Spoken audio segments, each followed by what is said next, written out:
الرحیم۔ اللہ تبارک و تعالیٰ قرآن مجید میں ارشاد فرماتے ہیں، یا ایھا الذین آمنوا لا تأکلوا اموالکم بینکم بالباطل۔ اس آیت کا ترجمہ یہ ہے کہ اے مومنو، تم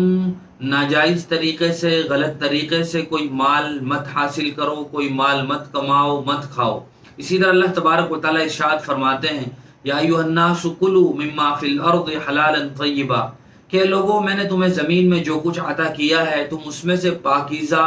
صاف ستھری اور صاف شفاف غذا کھاؤ۔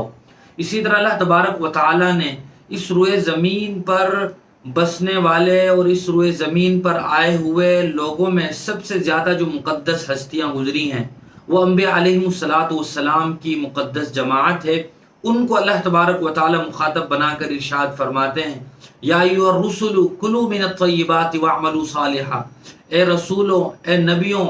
تم پاکیزہ اور حلال غذا کھاؤ اور نیک اعمال کرو۔ اس آیت سے ہم یہ بات بھی سمجھ سکتے ہیں کہ اس روئے زمین پر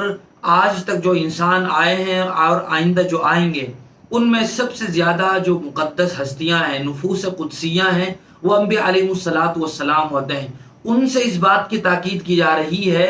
جن کے بارے میں یہ شبہ بھی نہیں کیا جا سکتا کہ وہ کسی ناجائز طریقے سے مال حاصل کریں گے یا وہ غیر پاکیزہ غذا کھائیں گے۔ ان سے یہ کہا جا رہا ہے کہ تم حلال کھاؤ، پاکیزہ غذا کھاؤ اور نیک اعمال کرو،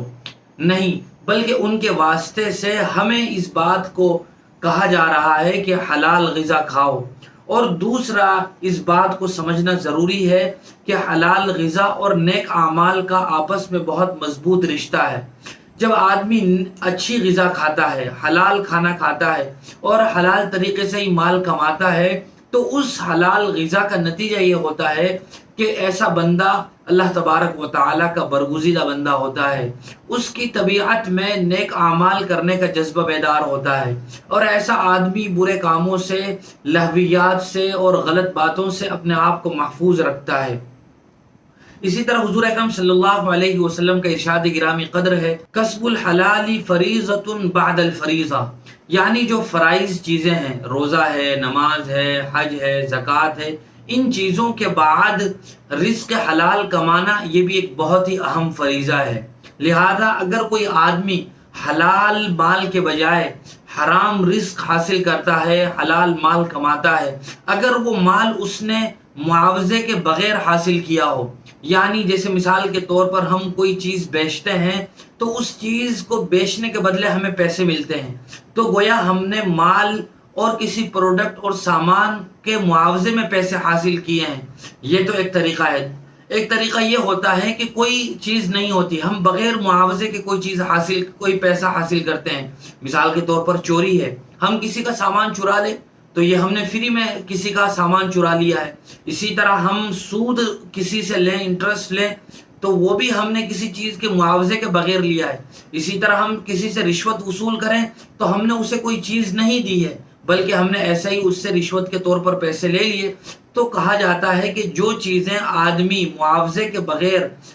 حاصل کرے تو ایسی چیزوں کے لیے ضروری ہے کہ آدمی وہ چیزیں اس مالک تک پہنچا دے جس سے وہ پیسے لیے ہیں یا جو سامان اس طرح کا لیا ہے۔ اگر وہ مالک دنیا میں موجود نہیں ہے تو ضروری ہے کہ اس کے جو وارث ہوں، اس کے جو بیوی بچے ہوں، ان تک وہ پیسہ واپس کر دیا جائے جو ہم نے بغیر معاوضے کے ان سے وصول کیا تھا۔ اور اگر ان کے وارث کا بھی ہمیں کوئی عطا پتہ نہیں ہے کہ وہ کہاں ہے، یا یہ کہ ہم نے بمبئی میں لیے تھے اور ہم دہلی میں ہیں، ان کا عطا پتہ ہی نہیں ہے کہ وہ کہاں ہے، نہ ان مالک کو، اصل مالک کو وہ پیسے واپس کیے جاتے ہیں، نہ ان کے وارثوں کا کوئی پتہ ہے، تو ایسے پیسوں کے بارے میں یہ بات ضروری ہے کہ بغیر ثواب کی نیت کے کسی غریب اور زکوٰۃ کے مستحق آدمی کو وہ پیسے دے دیا جائیں۔ اور دوسری ایک شکل یہ ہے کہ آدمی معاوضے کے ساتھ مال کمائے۔ معاوضے کے ساتھ کمانے کا مطلب یہ ہے کہ آدمی کسی حرام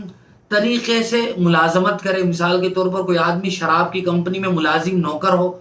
تو یہاں وہ آدمی محنت کر رہا ہے اور اسی محنت کے معاوضے میں اسے پیسے مل رہے ہیں، یعنی تنخواہ اور سیلری مل رہی ہے، تو اس نے جو پیسے لیے ہیں حرام طریقے سے کمائے ہیں، وہ محنت کر کے کمائے ہیں، لیکن جس طریقے سے کمائے ہیں وہ طریقہ حرام ہے، تو اسے کہا جاتا ہے کہ اس نے محنت کا گویا معاوضہ لیا ہے، لیکن وہ محنت غلط طریقے سے کی ہے۔ تو اس طریقے سے اگر کوئی آدمی نے پیسے کمائے ہوں تو ان پیسوں کے بارے میں ضروری ہے کہ آدمی ان پیسوں کو بھی صدقہ کر دے بغیر ثواب کی نیت کے، چونکہ یہاں تو مالک تک پہنچانا نہیں ہے، لیکن ان پیسوں کو بھی صدقہ کرنا ضروری ہے، اس میں بھی ثواب کی نیت نہیں ہوگی۔ بہت سارے لوگ یہ سمجھتے ہیں اور یہ سوچتے ہیں کہ ہم حرام مال کما لیں اور ان پیسوں کو ہم پھر صدقہ کر دیں گے، اس نیت کے ساتھ پیسہ کمانا ہرگز جائز نہیں ہے۔ بہت سارے لوگ اپنے پیسوں کو بینک میں رکھتے ہیں، جمع کرتے ہیں، نیت یہ ہوتی ہے تاکہ ان پیسوں پر ہمیں انٹرسٹ ملے، سود ملے، پھر ہم ان پیسوں کو، ان انٹرسٹ کی رقم کو غریبوں میں صدقہ کر دیں گے۔ اس نیت کے ساتھ بھی بینک میں پیسے رکھنا جائز نہیں ہے۔ اگر کوئی آدمی اس لیے اس نیت کے ساتھ بینک میں پیسے جمع کراتا ہے کہ میرے پیسے سیف رہیں، محفوظ رہیں، تو آدمی جمع کرا سکتا ہے، لیکن اس پر جو سود ملے گا وہ بھی بہرحال صدقہ کرنا ضروری ہے، اور سود حاصل کرنے کی نیت سے بھی پیسوں کو بینک میں جمع کرانا جائز نہیں ہے۔